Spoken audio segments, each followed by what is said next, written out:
जो अपने आप हो रहा है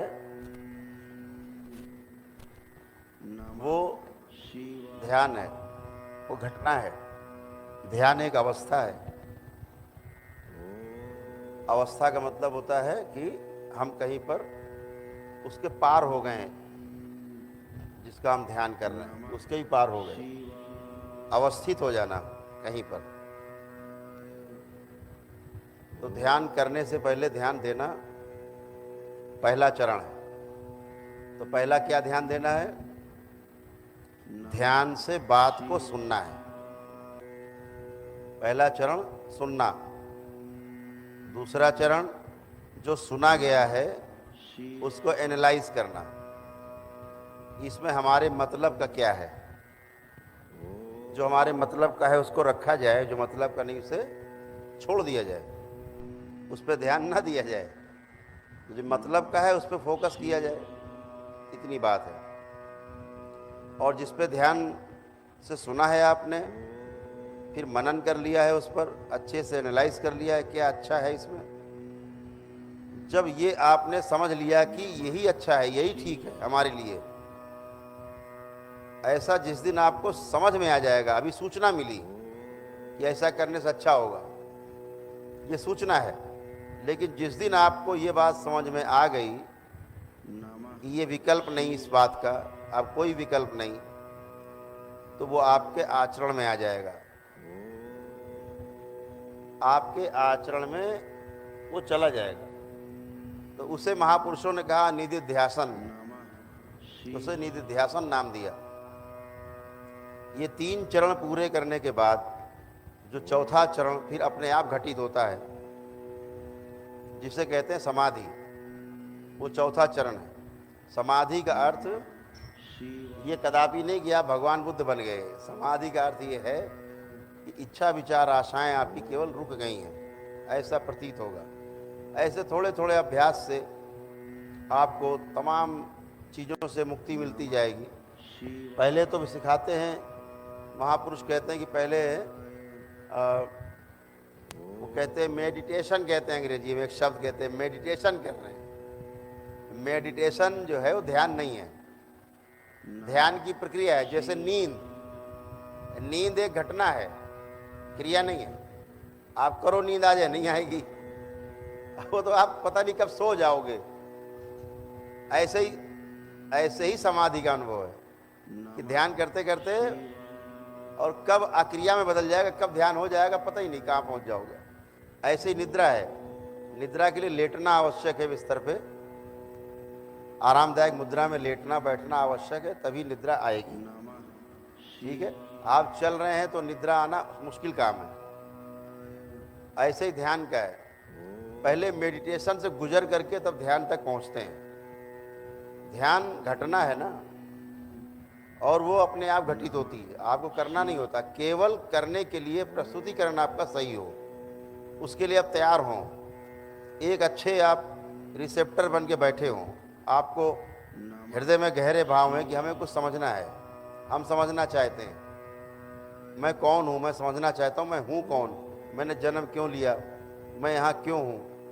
ठीक है, तो जब आपके अंदर कुछ प्रश्न रहेंगे तो उसी के अनुसार आपकी जो अच्छी स्मृतियाँ हैं वो धीरे धीरे वहीं पे कनेक्ट हो जाएंगी जहाँ से आपको उत्तर मिलना है। खेल यहाँ भी स्मृतियों का ही है, खेल यहाँ पर भी स्मृतियों का ही है। वो खराब स्मृतियों का खेल था, ये अच्छी स्मृतियों का खेल है, इतनी सी बात है। इसको और गहरे में जब जाएंगे, दरबार के जो अनुसंधान है आपको पता लगते जाएंगे। तो चरण पहला क्या, ठीक से सुनना है, सुन के फिर वैसा जो अपने लायक है उसको ग्रहण करना है, समझना है, एनालाइज करना है। उसके बाद अपने आचरण में आ जाएगा तो समाधि के लिए तैयारी हो जाती है। तो अपने को ध्यान से क्या सुनना है, जो हम आपसे बात करने जा रहे हैं, पूरा अवेयर रहना है। पूरा सुनते समय पूरा का पूरा यहीं रहना है, उड़ना नहीं है, टेक ऑफ नहीं करना है, पूरा का पूरा यहीं रहना है।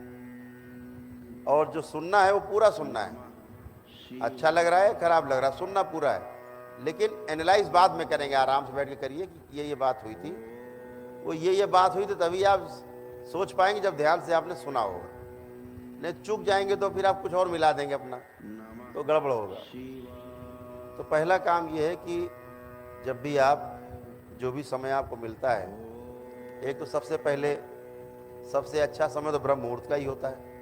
नहीं मिलता है आपके कामकाज की वजह से, आपकी लाइफ स्टाइल वैसी नहीं है, तो मैंने आपको बताया कि सोने का समय कैसा हो, उसमें भी चूक जाते हैं। तो जब भी आप उठते हैं, जब भी आप उठे बिस्तर पर, उठकर ईश्वर को धन्यवाद दीजिए, भगवान भोलेनाथ और माता कामाख्या को धन्यवाद दीजिए कि आज का दिन आपने हमें फिर दिया, फिर आपने एक अवसर दिया कि हम प्रमाणित हो सकें, और आज हम श्वासें ले रहे हैं। सोना मरना बराबर, रात सोए सुबह गायब, पता नहीं चले गए।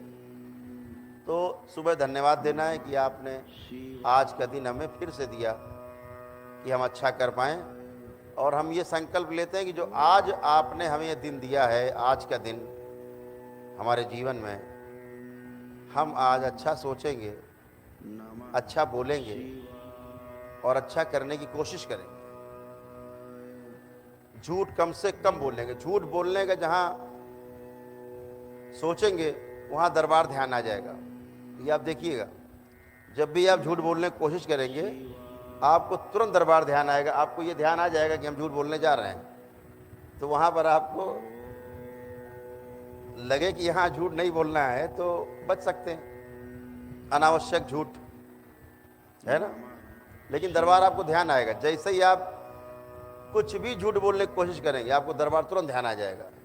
ये आपको पक्का तय है, ठीक है। तो अपने को जो भी समय उठते हैं, उठकर फ्रेश हो करके, मैंने ब्रह्म ध्यान में आपको बताया था कि एक बार महीने में, सप्ताह में एक बार एक जग गुनगुना पानी करके सेंधा नमक मिला करके उसमें आधा चम्मच, ठीक है। जिनको ब्लड प्रेशर की ज़्यादा समस्या रहती थी, अब तो रहेगी नहीं, होगी नहीं, तो नमक ले सकते हैं, वो कम नमक ले सकते हैं, इतनी बात है। तो नमक डाल के और उसको पी लेना है धीरे धीरे ना। हम दिन भर बैठे बैठे पानी पिया करते, लेकिन लघु शंका के लिए नहीं जाते। वो भी क्रिया है, इनकमिंग चल रही, आउटगोइंग बंद, तो वो भी ध्यान से होता है। तो क्या करना है कि पानी पिया, पानी पीने की क्या है, ये आजकल फैशन बन गया है, ये भी समझो आप। फैशन क्या फैशन है, बोतल हाथ में, बोतल हाथ में खोला, 4-6 घूंट पिए, फिर बंद, बात करने घूम रहे, फिर पिया कभी। ये गलत तरीका है, एकदम गलत है। पानी जब भी पिए पेट भर के पिए, पेट भर माने इच्छा भर के, जितनी आपकी इच्छा है। आधे गिलास की इच्छा हो रही तो आधा गिलास पिए, 1 गिलास जल पीने की इच्छा हो रही तो 1 गिलास पिए, और 2 गिलास पीने की इच्छा हो रही 2 गिलास पिए। इच्छा से ज़्यादा नहीं पीना है, कम भी नहीं पीना है। अभी हम क्या करते, प्यास तो लग रही लेकिन 4 घूंट पिए, गिलास रख दिया, ऐसे नहीं पीना है। क्यों पीना है, बार बार क्यों नहीं पीना, थोड़ा थोड़ा। अगर थोड़ा थोड़ा बार बार पिएंगे तो शरीर की अपनी एक आदत बन जाएगी। फिर शरीर क्या करेगा, आपने जल दिया वो तुरंत कंज्यूम कर लेगा, अपनी बॉडी में अंदर कंज्यूम कर लेगा, मतलब अपने में रख लेगा, बचा लेगा जल को। तो बचा लेगा तो क्या होगा, बाहर नहीं निकलेगा। और जब आप ज़्यादा इच्छा भर के पिएंगे तो उतना ही जल लेगा शरीर के अंदर जितनी उसकी आवश्यकता है, बाकी बाहर कर देगा। लेकिन आप थोड़ा थोड़ा करके पिएंगे तो शरीर ये समझ जाएगा कि इसको जल की ज़्यादा ज़रूरत है, तो बॉडी में वो जल बढ़ने लगेगा, जल तक तो बढ़ जाएगा, फिर आपको बीमारी बनेगी उससे शरीर की, ठीक है ना। तो जब भी पीना है तो पूरा पीना है। अभी 100 में से 75% लोग लगभग यही नहीं जानते कि भूख होती क्या है। थोड़ा सा लगा कि पेट खाली है, अरे लाओ भाई कुछ है, नहीं मिला तो समोसा ही मिल गया। आजकल तो गली गली चलते फिरते समोसा और पकौड़ी पकौड़ी चाट की दुकानें लगी। भूख लगती ही नहीं, खा लिया, फिर डॉक्टर के पास जाते, डॉक्टर साहब भूख नहीं लग रही है। अरे भैया भूख तुमने लगने ही नहीं दी, तुमने भूख ही मार दी अपनी। शरीर को अभ्यास हो गया भूख ना लगने का। थोड़ा थोड़ा खाना क्या होता है, शरीर का अभ्यास बन गया तो भूख का पता नहीं, तो क्या होगा, धीरे धीरे शरीर को भूख लगनी बंद हो जाएगी। तो जब भूख लगे तो एकदम ऐसी भूख लगे कि वह प्राण निकल जाएंगे। अगर उस समय आप खाना खाते हैं तो क्या होगा, शरीर भोजन को बहुत अच्छे से पचाएगा, बहुत अच्छे से पचाएगा। और जब अच्छे से पचाएगा तो शरीर में लगेगा भी, और पेट भी साफ रहेगा। पेट साफ रहेगा तो सारा सिस्टम साफ रहेगा, आपका खून साफ रहेगा, सब साफ रहेगा। तो भोजन तभी करें जब भूख लगी। घड़ी ना देखी कि यार 1 बजे भोजन का टाइम है, 1:30 बजे। घड़ी देख के भोजन करने वालों को कब्ज रहता है, और भूख देख करके भोजन करने वालों को हमेशा आनंद रहता है। भूख लगती तो भूख लगे तो खाना खाओ। ये नहीं कि अभी खा के उठे, किसी मित्र के यहाँ पहुँचे, उसने कहा चाय पी लो, आपने कहा नहीं नहीं, अरे पी लो यार 1 कप चाय, लाओ। अच्छा, अब साथ में नमकीन आ गई, कुछ पकौड़ी कौड़ी आ गई, वो भी आपने जीम ली 1-2, और चाय वाय पी ली। अब ये एक्सेस है। अब ये आपकी भूख में समस्या पैदा करेगा आगे, पक्का है। बिना भूख के आपने खाया, बिना भूख के खाना, बिना भूख के पीना, ये केवल रोग पैदा करते हैं शरीर के। और बिना निद्रा के सोना मानसिक रोग पैदा करता है। नींद नहीं आ रही, फिर भी लेट गए बिस्तर पे। अब लेटोगे तो चक्री चलेगी, फिर चक्री घूमना शुरू होगी। यही मानसिक रोग, आप विचारों को घना करते जाएंगे। तो जब भी चक्री का नंबर आए तो दरबार की तरफ ध्यान दो। क्या ध्यान देना है, कहाँ ध्यान टिकाना है अपना, अपने ऊपर। हम लेटे हैं और हमारा शरीर क्या कर रहा है, क्या सोच रहा है, सोच क्या रहा है। अभी आप ये सोचोगे कि भाई एक सोचने वाला है, दूसरा नजर रखने वाला है, दूसरा कहाँ से आ गया, है तो एक ही, चेतना तो एक ही है, ध्यान तो एक ही जगह हो सकता है, 2 जगह हो नहीं सकता। तो सोचने वाला कौन, और सोच जो रहा है उसके ऊपर नजर रखने वाला कौन, कि भैया गलत क्यों सोच रहे हो, अच्छा अच्छा सोचो, ये कौन है, ये कहाँ से आ गया। तो ये आता है आपके ही अंदर मौजूद है, जीवन में आपके क्रियाओं के रूप में मौजूद है। कौन सी क्रियाएं हैं, जीवन की जो 10 क्रियाएं हैं मुख्य, उसमें से एक क्रिया है, उसका नाम है वृत्ति। उसका नाम है वृत्ति, जिसको आप बार बार कहते हो पुनरावृत्ति कहते हैं। तो वृत्ति जो है कैसी है, जीवन का एक भाग है। आत्मा, बुद्धि, चित्त, वृत्ति और मन, ऐसे 5 चीजें। मन के ऊपर वृत्ति की दृष्टि बनी रहती है, वृत्ति के ऊपर चित्त की दृष्टि बनी रहती है, चित्त के ऊपर बुद्धि की दृष्टि बनी रहती है, और बुद्धि के ऊपर आत्मा की दृष्टि बनी ही रहती है। इसीलिए आपको क्या सही है क्या गलत है इसका पहले से पता रहता है, करने में फेल हो जाते हैं। जो होगा देखा जाएगा, कर डालूंगा, लेकिन दृष्टि बनी हुई है, इसीलिए आप देख पा रहे हो सब। तो मन जब भागता है, उसको पकड़ के लाने वाला, हम कहते भाई ध्यान करो, पता लगे बंबई पहुंच गए। तो किसने देखा बंबई पहुंच गए आपके अंदर, तो वृत्ति ने, ये नजर रखती है।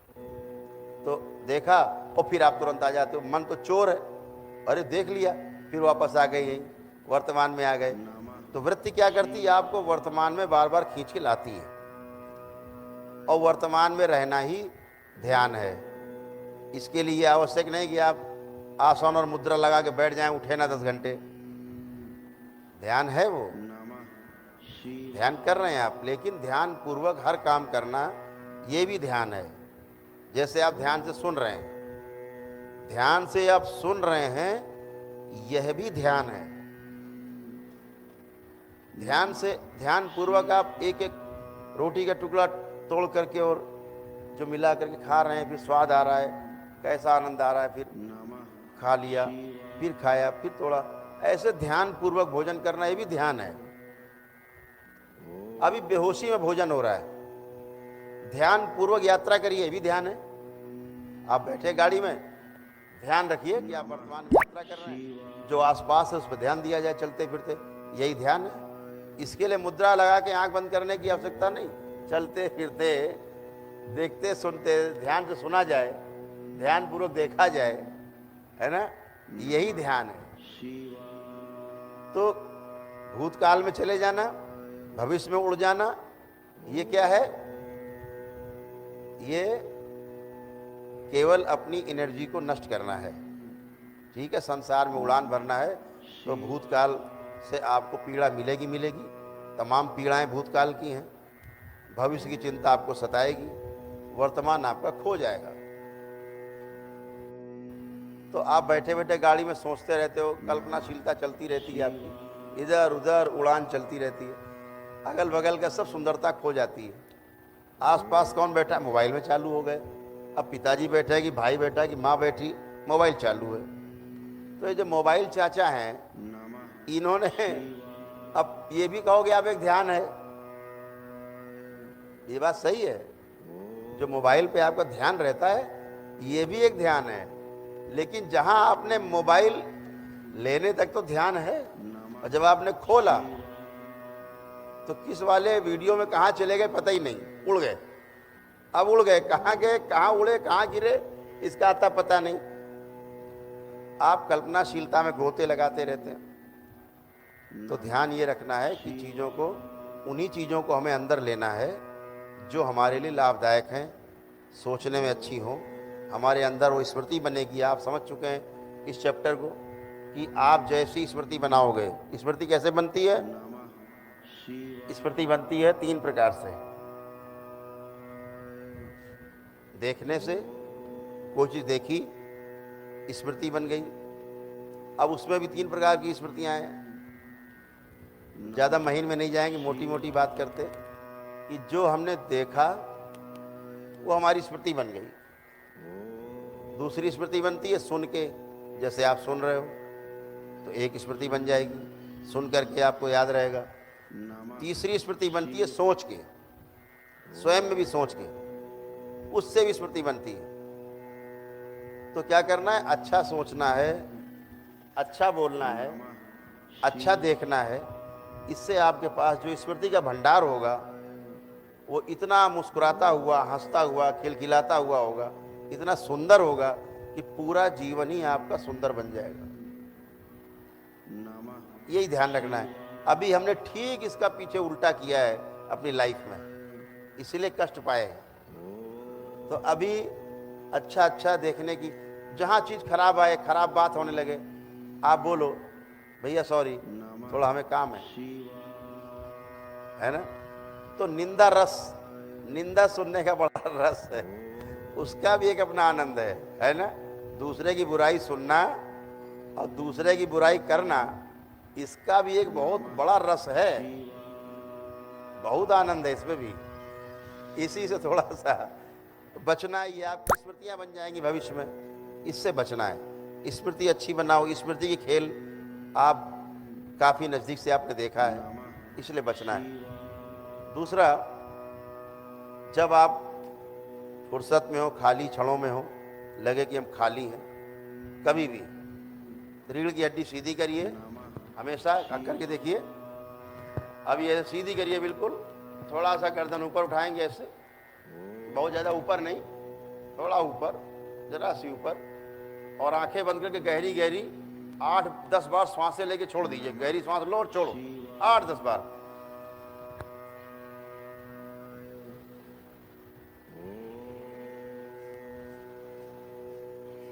दरबार को ध्यान कर लो, ध्यान कर सकते हैं तो। नमः शिवाय। और सारा ध्यान दरबार या आती जाती श्वास पर, बस 8-10 बार लेना है और फिर अपनी मुद्रा में बैठ जाना जैसे बैठे थे। आप देखेंगे एक फ्रेशनेस आएगी, एक फ्रेशनेस आएगी। सुस्ती आ रही हो, तुरंत घंटे 1.5 घंटे कोई काम किया हो, बैठ के अलग हट के बैठ जाओ, गहरी गहरी श्वास खींचो 8-10 बार, 15 बार, और फिर अपने काम पे लग जाओ। इस श्वास में जो प्राण तत्व है, प्राणों की कमी की वजह से आप में लगता है कि नीरसता आ रही है, ऊर्जा में कमी आ रही है, आप देखते हो ना, तुरंत आप रिचार्ज हो जाते हो एकदम। इतना ही करना है, इसके लिए बहुत कसरत करने की जरूरत नहीं है। और जो जितनी भी अंग्रेजी कसरत है उससे बचना है। बच्चों को बताना है कि अंग्रेजी कसरत से बचना है। शरीर उसमें कड़ा होता है। शरीर जितना मुलायम रहेगा, कौन टूटेगा? जो मुलायम वो टूटेगा जल्दी, जो कड़ा वो टूटेगा। जो कड़ा है, तो जो कड़ा हो गया वो टूटेगा जल्दी। तो शरीर को कड़ा नहीं बनाना है, मुलायम बनाना है, फ्लेक्सिबल रहे, थोड़ा लचक रहे शरीर में, तो फुर्तीला रहेगा और लंबी उम्र पाएगा। उसके लिए प्राणायाम बहुत अच्छा है। जो ब्रह्म ध्यानम है, अब इसका दूसरा चैप्टर आएगा, उसको भी आप देखिएगा। उसको आप कर लेंगे सुबह 15-20 मिनट, दिन भर रिचार्ज रहेंगे, बहुत रिचार्ज रहेंगे, ऊर्जा भरी रहेगी और सकारात्मक ऊर्जा आप में है ही, और सकारात्मक हो जाएंगे। इतना करना है। फिर आपको जो अभी दीक्षा में बताया जाएगा वो 5 मिनट कर सकते हैं प्रतिदिन, जब भी समय मिले कर सकते हैं, लेकिन उसका एक समय निश्चित हो तो आपको उसका लाभ मिलेगा।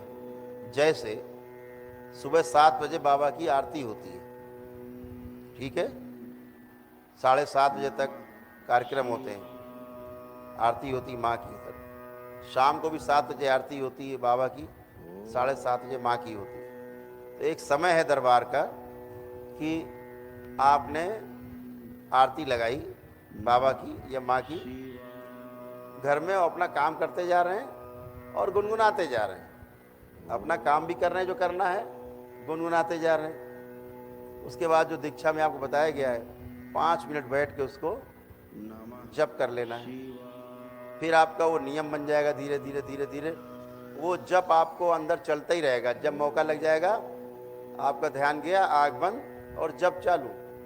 फिर क्या होगा, जैसे नेपथ्य में तमाम चीज़ें चलती रहती हैं, नेपथ्य में तमाम चीज़ें हट जाएंगी और एक जप चालू हो जाएगा। धीरे धीरे जप चालू हो जाएगा तो गंदी स्मृतियाँ कभी वहाँ फटकेंगी नहीं। जो स्मृति आप लाना चाहोगे वही आएगी, अपने आप कोई स्मृति नहीं आएगी।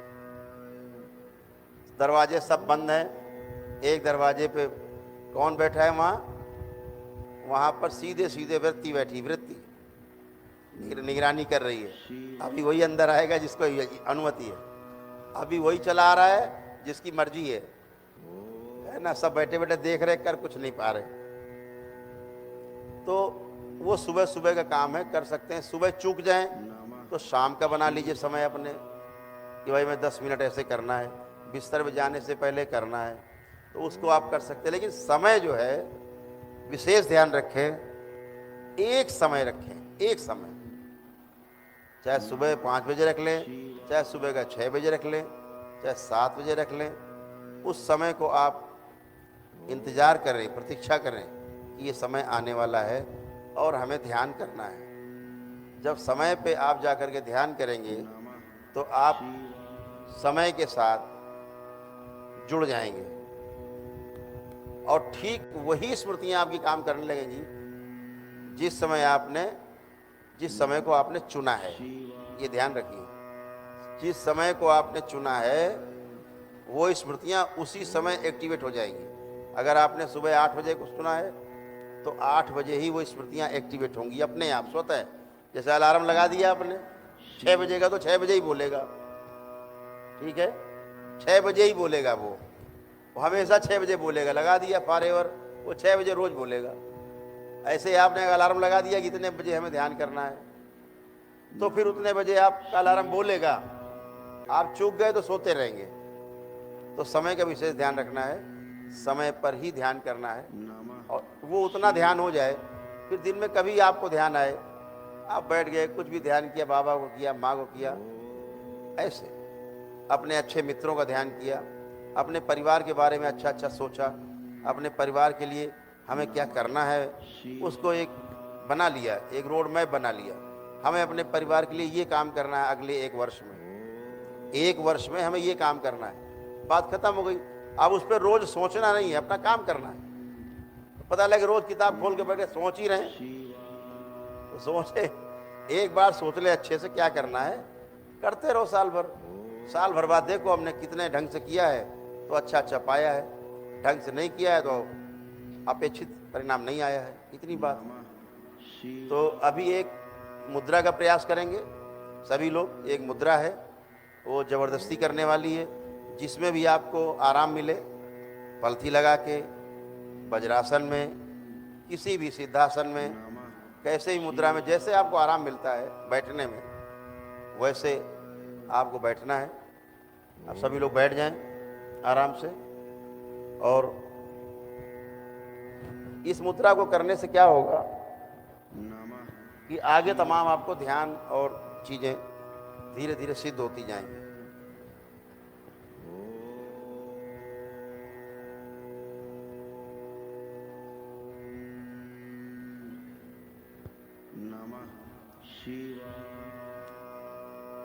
भगवान श्री कृष्ण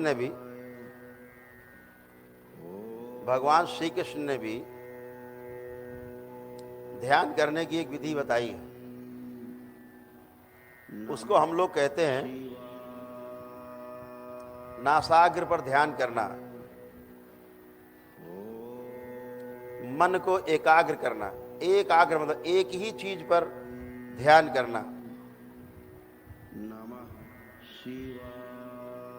तो भगवान श्री कृष्ण बता रहे हैं, कह रहे हैं कि ध्यान देना है। पहले क्या देना है? नासाग्र पर ध्यान देना है। एक तो विधि है बताई कि नाक का जो अगला भाग है यहाँ, इस पे दृष्टि टिका देना है। कैसे टिकेगी? आंख खुली हुई है, धीरे धीरे देखना शुरू करें आंख से नाक पे, यहाँ के भाग को, तो नाक आपको आधी दिखाई देगी, कुछ हल्की हल्की दिखाई देगी कि है छाया, है ना। तो आपकी दोनों आंखों की पुतलियां धीरे धीरे धीरे धीरे धीरे धीरे बीच में आ जाएंगी। जैसे ही बीच में आएंगी तो ये कहाँ जुड़ जाती है? आज्ञा चक्र में ऊर्जा बहने लगती है। तीसरे नेत्र की तरफ ऊर्जा बहना शुरू होती है। जब ये दो द्वैत जब अद्वैत में बदल जाता है तो ऊर्जा जो है वो आज्ञा चक्र की ओर बहना शुरू होती है। तो अभी हमारी जो दृष्टि है वो ऐसे फटी हुई है, ऐसे दो आंखें हैं, दो दिखते हैं, ठीक। दो दिखना ही भ्रम है। ऐसे देखो कुछ दिखेगा एक आंख बंद करके, ऐसे एक देखो तो कुछ और दिखेगा, तो दोनों भ्रम है। तो जब दोनों एक हो जाती है तो उसे कहा गया त्रिनेत्र, आज्ञा चक्र, शिव नेत्र पे ऊर्जा बहने लगती है आपकी। तो नासाग्र पे ध्यान करने के लिए भगवान श्री कृष्ण ने भी श्रीमद् भागवत गीता में कहा है। उसे भी आप कर सकते हो कि आंख बंद करके उसी पे ध्यान दे रहे हैं, तो उससे धीरे धीरे धीरे मन सधने लगेगा, मन रुकने लगेगा। श्वासें जो आपकी लंबी लंबी चलती हैं छोटी होने लगेंगी, श्वासें कम गहरी होती जाएंगी और कम होती जाएंगी, और लंबाई कम हो जाएगी श्वासों की लंबाई कम होती जाए, हमें अड़चन ना हो, ये बताता है कि मन ठहरना शुरू हो गया है, मन का भागना रुक गया है। और एक अवस्था वो आती है कि मन जब बिल्कुल रुक जाता है तो ये गति भी रुक जाती है, श्वासें भी रुक जाती हैं, रुकी रहती हैं, आपको पता नहीं लगता लेकिन श्वासें रुकी रहती हैं। तो एक तो ये नासाग्र पे ध्यान करना है। जब नासाग्र पे आप ध्यान करते हैं कुछ समय बाद आपको एक बिंदु दिखाई देगा, एक रेखा दिखाई देगी। वो कहीं भी दिख सकती है, इधर दिख सकती है, इधर दिख सकती है, इधर या इधर दिख सकती है। तो आपको उस पर ध्यान नहीं देना है जो दिखने लगे। आपका ध्यान बराबर नाक के अगले हिस्से पर बना रहे। आंख बंद करेंगे, आंख जैसे खुली आंखों से इसको देखना शुरू करेंगे। देखते देखते देखते ना समझ में आए तो उंगली यहाँ रखिए, उंगली के ऊपरी हिस्से को देखते हुए उंगली को धीरे धीरे पास लाते जाएंगे नाक के पास, ऐसे करके। तो बस वही स्थिति आ जाएगी नासाग्र वाली, दोनों पुतलियाँ एक होने लगेंगी। ऐसे कर सकते हैं। ये आपको दिखाई देगा कुछ चमकता हुआ, चलता हुआ दाएं बाएं, उस पर ध्यान नहीं देना है, वो भ्रम है। धीरे धीरे धीरे धीरे धीरे धीरे वही आपका बिंदु है। आपका ध्यान जाएगा वहाँ, लेकिन जाए और आप वापस नासाग्र पे। धीरे धीरे क्या होगा, जो दाएं बाएं दिख रहा है वो धीरे धीरे धीरे धीरे आ करके और बीचों बीच टिक जाएगा। एक 3 महीने के अभ्यास से बीचों बीच आकर के टिक जाएगा। कहाँ टिकेगा? त्रिनेत्र पर। जैसे ही वो यहाँ पर के टिकेगा, आपका ध्यान अपने आप यहाँ से और यहाँ चला जाएगा। कैसे चला जाएगा? नेत्र एक हो गए तो ध्यान वहीं जाएगा। ठीक है। तो ऐसे उपाय है एक अपने मन को एकाग्र करने का, एक ही चीज मन लगाने का। पहले तो खिलौना दो बच्चे को, क्या करते हैं, उठा पटक करता है, तो पहले उसके मन का एक खिलौना दे देते हैं, ले भाई, तब तो उसमें वो बिजी हो जाता है। जब अपना काम खत्म हुआ तो खिलौना छीन के रख दिया और कहा चल खाना खा, बैठो खाना खाओ, ठीक है ना, अभी हो गया तुम्हारा नाटक। तो ऐसे पहले खिलौना देना है मन को, वो एक में रम जाए, उसे कहा एकाग्रता।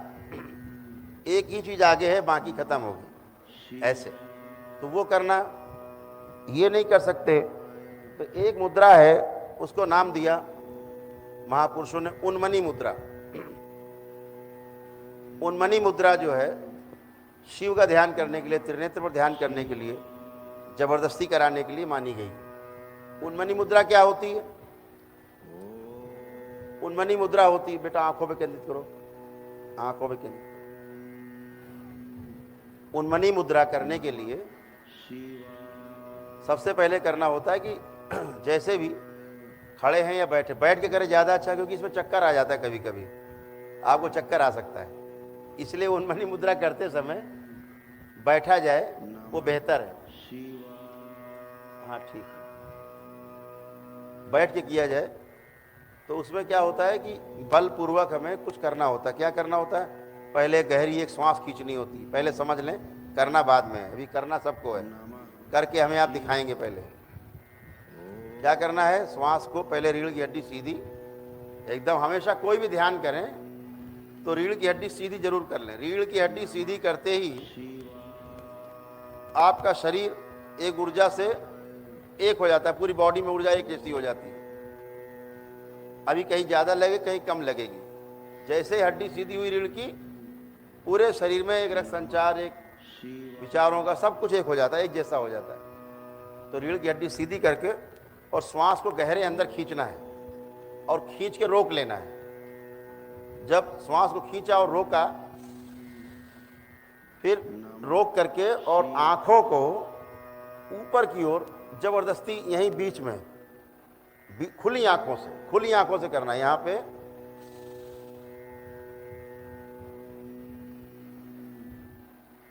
नमः शिवाय।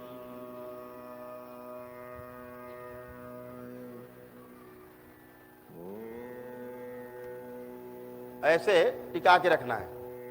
और कब तक टिका के रखना है? जब तक श्वास अब ये लगे कि बाहर निकलने वाली है, तो धीरे से आंख बंद करते हुए और श्वास को बाहर निकाल देना है। फिर श्वास भरना है और फिर वही क्रिया करनी, जबरदस्ती देखना है। यहाँ पे खुली आंख से जबरदस्ती बीच में, धीरे धीरे धीरे अभ्यास बन जाएगा आपको। जब ये कर लें, करने के बाद एक आध मिनट बैठे रहें आराम से, थोड़ा 2 4 10 20 50 श्वासें लें, गहरी गहरी छोड़ें, तब उठें, नहीं तो चक्कर आ सकता है। ठीक है, क्योंकि ऊर्जा का जो बहाव है वो हो जाता है मस्तिष्क की तरफ, पूरी तरह आज्ञा चक्र की तरफ, तो आपको चक्कर आ सकता है उस समय, 1 सेकेंड के लिए आ सकता है। उससे बचने के लिए 10-20 गहरी श्वास लेने के बाद ही तब उठना है। तो एक तो ये उन्मनी मुद्रा है, इसको करने का प्रयास करेंगे। इसी के बाद नंबर आता है शांभवी मुद्रा का। शांभवी नाम इसलिए दिया कि शांभवी एक क्रिया है और शंभु यानी शिव शंभु, स्वयंभू, स्वयंभू जिसके माता पिता का पता नहीं। एक ही ऐसे महादेव हैं जिनके माता पिता का पता नहीं, जिनके बचपन का कोई उल्लेख नहीं। एक ही ऐसे महादेव हैं, बाकी सारे देवी देवताओं के बचपन का उल्लेख है, बचपन में कैसे थे, पिता कौन थे, क्या क्या किया, कहाँ गए, सारा है। लेकिन एक महादेव हैं जिनके बचपन का कोई उल्लेख नहीं। क्यों नहीं? क्योंकि वो है ही नहीं। जब वो है ही नहीं तो बचपन कहाँ से? वो तो नित्य वर्तमान है, वो तो नित्य वर्तमान है, सदा सदा से हैं, सदा सदा हैं और सदा सदा रहेंगे। तो इसलिए उनका बचपन नहीं, कोई किस्से कहानी नहीं। ठीक है, सारी किस्से कहानी वो कहते हैं कि मैं ही जीवन देता हूँ, मैं ही मौत दे देता हूँ। अब बताइए अब कितना विरोधाभासी है। कहते मैं ही देता हूँ, मैं ही छीन लेता हूँ। वो कह रहे हैं, साफ साफ कह रहे हैं, एकदम उल्टी बात नमः कि मैं ही अच्छा कर देता हूँ, मैं ही बुरा कर देता हूँ, मैं लिख देता हूँ, मैं मिटा देता हूँ। तो कुछ भी, अब ये तो कुछ भी करेंगे फिर। इसीलिए कहा भोलेनाथ। इसीलिए नमः जब भोलेनाथ वरदान देके फंस जाते हैं तो शिव जी को बचाने के लिए कौन आता है भोलेनाथ को? विष्णु जी। कि भैया ये तो फंसा दिया इन्होंने वरदान देके। इन्होंने वरदान दिया और सबको फंसा दिया। अब सारे राक्षस दानव मिल करके देवताओं की कुटाई कर रहे हैं उसी वरदान से। तो फिर आते हैं छलिया। छलिया रूप जो है, रूप वो भी शिव का ही है। समझने वाली बात है, ध्यान देना, भ्रम में न रहना। अलग अलग कुछ भी नहीं है, रूप हैं, रूप हैं, वो भी शिव का ही रूप है, विष्णु। तो जो रूप में फंसे और गए। अभी वो तार देखा है प्लग में लगाते हैं सॉकेट, प्लग लगाते हैं उसको, तो लगाते हैं ना, तो उसमें एक कहते ठंडा है, एक गर्म है, एक न्यूट्रल है। ऐसे ही है ना, ऐसे ही समझो आप, ठंडा गर्म और न्यूट्रल, ब्रह्मा विष्णु महेश है एक ही माया। ठीक है, माया एक ही है, एक ही जगह से पैदा हुई। कैसे? शिव से शक्ति, शिव से शक्ति का जन्म हुआ। जन्म एक शब्द है, हम घटना बता रहे हैं, घटना है ये। क्योंकि आप वही बात भाषा समझते हो तो भाषा हमको वही प्रयोग करनी पड़ेगी, नहीं आपके समझ से बाहर हो जाएगी। अनुभव में कुछ और है, जो हम आपको बोल रहे हैं शब्दों में, एक्चुअल में ये अनुभव में कुछ और है। जैसे हम आपसे कहते हैं पृथ्वी तत्व, तो हम इस पृथ्वी की बात नहीं कर रहे हैं। जिनसे पृथ्वी का निर्माण हुआ है, हम उस तत्व की बात कर रहे हैं। जब हम कहते हैं अग्नि तत्व, तो हम इस अग्नि की बात नहीं करेंगे, माचिस जलाई और अग्नि। हम उस अग्नि की बात कर रहे हैं जिससे उन तत्वों से अग्नि का निर्माण हुआ। समझ रहे हैं? इस बात को समझना है। सबका आधार क्या है? शिव, यानी आकाश। आकाश से निर्माण हुआ वायु का, वायु से अग्नि का, अग्नि से जल का, और जल से पृथ्वी का। यानी आकाश सबका होने का आधार। जब वायु बनी तो इसमें आकाश के गुण मौजूद हैं वायु में, और जब अग्नि बनी तो इसमें आकाश और वायु के गुण मौजूद हैं अग्नि में, और जब जल बना तो इसमें आकाश, वायु और अग्नि, इन तीनों के गुण मौजूद हैं। और जब पृथ्वी तत्व बना, पृथ्वी बनी, तो इसमें पिछले चारों के गुण मौजूद हैं। तो हम जब तत्व की बात करते हैं तो समझने के लिए बात करते हैं कि पृथ्वी तत्व है ये, और ये तत्व है और वो तत्व है। लेकिन जरा अनुभव में कुछ थोड़ा सा आप अनुभव कर पाएंगे जब आगे, तो आपको सब पता लगेगा कि क्यों कहा है महर्षियों ने कि बताया नहीं जा सकता शब्दों में। उनकी अपनी हिचक रही है कि बताने में कुछ फर्क पड़ जा रहा है, कुछ अंतर पड़ जा रहा है, इसलिए वो भ्रमित होते रहे कि हम सत्य नहीं बोल पा रहे हैं। और सत्य को तब समझा जा सकता है कि हम यहाँ बैठे, आप यहाँ बैठे, समझ रहे हैं। अभी हम यहाँ बैठे, आप वहाँ बैठ जाओ 1 किलोमीटर ऊपर, तो बात नहीं समझ में आएगी। या आप यहाँ बैठे रहो, हम चढ़ जाएं जरा 1-8 किलोमीटर ऊपर बैठ के बोलें, आप, बात नहीं समझ में आएगी। जब तक बराबर से बात का मंच ना हो, बात समझ में आती नहीं। समझने के लिए शब्द जो है सूचना के लिए है, केवल सुनने के लिए, क्योंकि शब्द ही शुरुआत है। इस पूरे पृथ्वी पर, पूरे ब्रह्मांड में जो रचना हुई, पहले शब्द से ही हुई। पहला शब्द ही है, ध्वनि है। ठीक है ना? तो इस पे आपको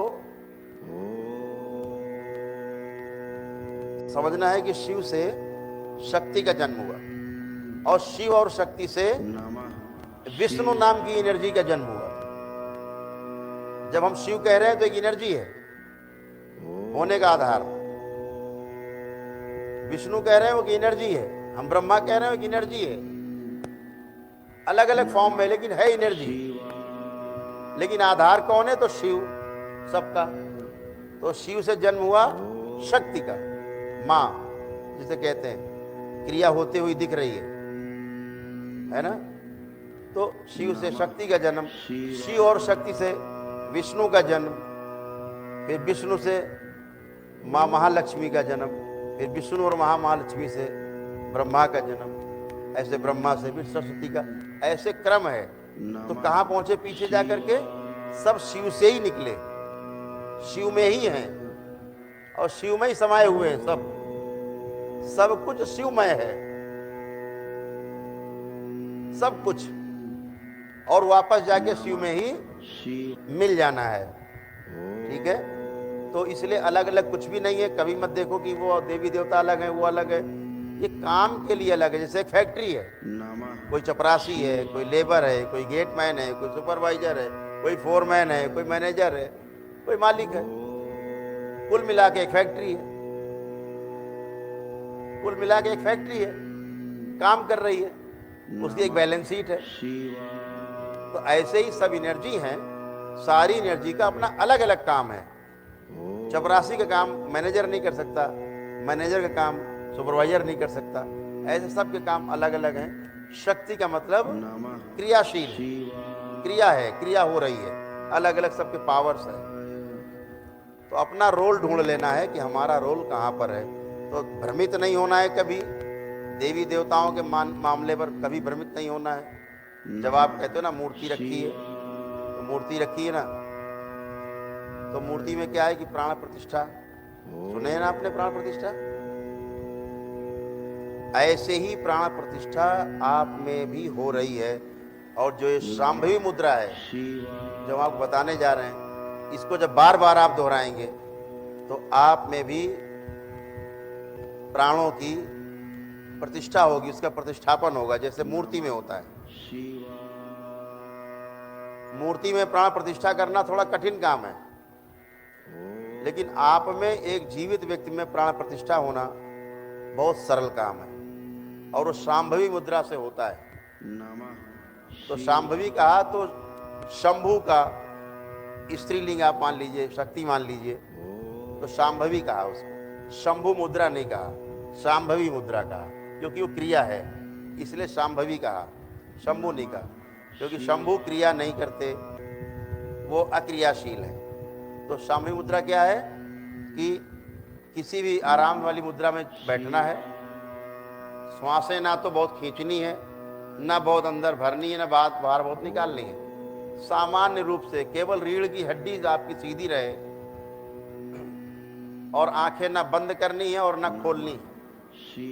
जैसे उन्मनी मुद्रा में आंखें खोलनी थी, ऊपर देखना था बलपूर्वक और बीच में देखना था बलपूर्वक, ये उन्मनी मुद्रा है। लेकिन शांभवी मुद्रा क्या है? ना तो आंखें खोलनी है और ना ही बंद करनी। जैसे शिव के नेत्र देख रहे हैं पीछे, पीछे देखिए, ये शांभवी मुद्रा है। ये जिस मुद्रा में बैठे हैं ये ही शांभवी मुद्रा है। यही मुद्रा देख रहे हैं आप स्क्रीन पे देखिए, आंखें लाइए बड़ी करके, बड़ी करिए आंखें उनकी, और बड़ी करिए, देखिए ये मुद्रा आप देख रहे हैं, आधी खुली हैं और आधी बंद हैं, अर्धमीलित नेत्र हैं, आधे खुले हुए आधे बंद हैं। लेकिन कहां देख रहे हैं वो? मध्य में दिख रहा है कि मध्य में देख रहे हैं। तो क्या करते हैं, धीरे धीरे धीरे एक ही उसमें बैठे रहते हैं, श्वास ना तो लेते हैं ना छोड़ते हैं, जैसे आ रही आने देते हैं, जा रही जाने देते हैं, सामान्य बैठे रहते हैं। धीरे धीरे श्वास की लंबाई छोटी होती जाती है जितना आप ध्यान करते हैं। तो बैठे और ज्ञान मुद्रा में बैठे, ज्ञान मुद्रा, मुद्राओं के बारे में बाद में ज्ञान मुद्रा और सारी मुद्राओं में बात करेंगे, उसके वीडियो बना के डाले जाएंगे आपको। तो मुद्रा का अपना महत्व है। ये अग्नि है, अग्नि का हमारा प्रतीक है अंगूठा, ये वायु का है।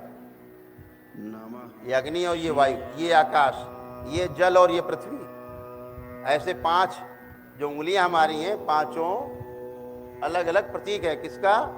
अंगूठा अग्नि का प्रतीक है, ये आपकी दूसरी उंगली बगल वाली ये वायु का प्रतीक है, तीसरी आकाश का प्रतीक है, सबसे बड़ी उंगली है आकाश। चौथी जो आपकी अंगुली है आपकी आराम का, ये बोली जाएगी जल का प्रतीक है। और अंतिम सबसे जो छोटी आपकी छुंगलियां कहते हैं जिसे, ये पृथ्वी का प्रतीक है। तो ऐसे हम जिसके साथ अंगूठे को लगाते हैं, नमः ऐसे लगाते हैं तो चीज़ों को बढ़ा देती है, ठीक। हम ऐसे लगाते हैं तो घटा देती है। ऐसे लगाया तो चीज़ बढ़ जाती है। क्या बढ़ गया? वही तत्व जो इसमें है अग्नि के साथ मिलके, और ये तत्व बढ़ने लगेगा, ठीक। घटाना है तो नीचे ले जाते हैं, ऐसे कर लिया घटाने के लिए, ऐसे कर लिया बढ़ाने के लिए, ऐसे कर लिया बढ़ाने के लिए। नमः तो हवन में समिधा डालते हैं ना, तो ऐसे डालते हैं। तो क्या क्या आ गया? अग्नि, आकाश और जल, ऐसे 3 ऐसे डालते हैं। इसको बाहर रखते हैं, वायु को और पृथ्वी तत्व को, इसको बाहर रखते हैं। कभी पूजा में देखो ना, ऐसे करके लगाते हैं। उन सब का यही है, साइंस है, ये क्लियर कट साइंस है जो समझना है आपको। तो उस मुद्रा में बैठ करके, और जो शिव के जो नेत्र अभी आपने देखे, आंखें बंद करनी है और इसको फोकस करो, देख सकें। नमः शिवाय। इन वाले नेत्रों पे आपको आना है। कैसे आप आएंगे? जब आप आधी आंख खोल के और आधी बंद करे रहेंगे, और धीरे धीरे धीरे धीरे आप बीच में जाने लगेंगे, यहाँ बीच सेंटर में एकदम, और यहाँ जा करके और ऐसे स्थिर हो जाएंगे।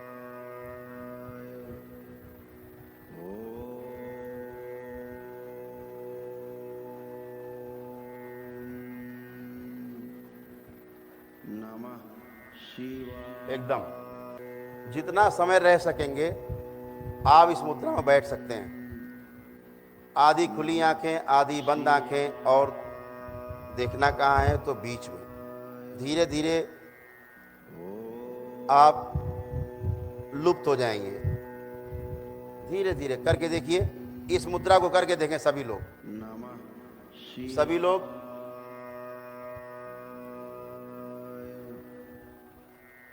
सामान्य मुद्रा में बैठे, रीढ़ की हड्डी सीधी रहे, गर्दन हल्की सी, चेहरा हल्का सा उठा रहे, नीचे न रहे, इतना हल्का से उठ जाए कि रीढ़ की हड्डी सीधी बनी रहे सिर तक, और अर्धमीलित नेत्रों से केंद्र में देखना शुरू करें, भूमध्य में। ज्ञान मुद्रा लगी रहे हाथों की।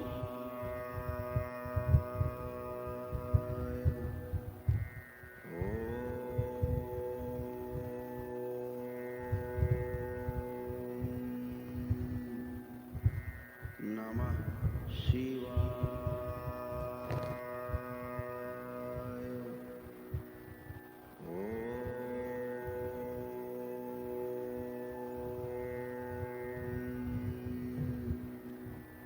नमः शिवाय। पूरा ध्यान मत्थे के बीचों बीच, दोनों भवों के बीच में आपकी देखने की भाव भंगिमा उधरी हो, ऊपर हो, आधे नेत्र खुले आधे बंद हुए,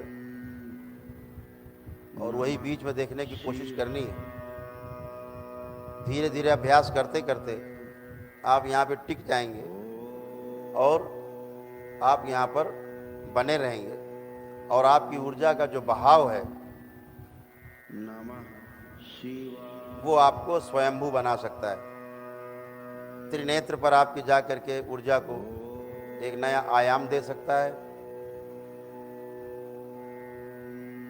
जो आपकी त्रिनेत्र से बहने वाली ऊर्जा है उससे आपका एकाकार करा सकता है और आपको कुछ अतीन्द्रिय अलौकिक अनुभव हो सकते हैं, चेतना के आगे जा सकते हैं, पराचेतना में आपका नमः शिवाय पहुंचना हो सकता है। ऐसे करेंगे। ओम नमः शिवाय बोल के मुद्रा समाप्त करेंगे।